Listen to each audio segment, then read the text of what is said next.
ঠিক কিনা বলো? আসমানটা কার? চিল্লা বলতে হবে, আসমানটা কার? জমিনটা কার?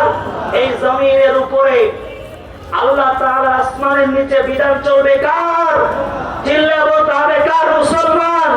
তাহলে আল্লাহ সুবহানাহু ওয়া তাআলার আইন হলো আল্লাহর বিরুদ্ধে যারা কথা বলবে, রাসূলের বিরুদ্ধে যারা কথা বলবে, ইসলামের বিরুদ্ধে যারা কথা বলবে, তাদের দুনিয়াতে বেঁচে থাকার কোনো অধিকার নাই। মুসলমান ঠিক কিনা বলো? সম্মানিত ভাই, আমাদের বক্তব্য স্পষ্ট যে আল্লাহর বিরুদ্ধে বলবে সে কোন দলের, আমাদের কাছে কোনো পরিচয় আমরা দেখতে চাই না।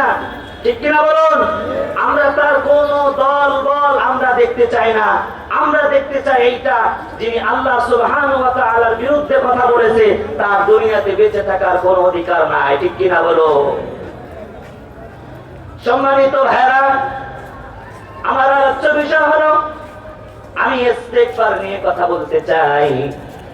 আল্লাহর নবী, বিশ্ব নবী মুহাম্মদুর রাসূলুল্লাহ সাল্লাল্লাহু আলাইহি ওয়াসাল্লাম একবার সফরে বের হয়েছেন।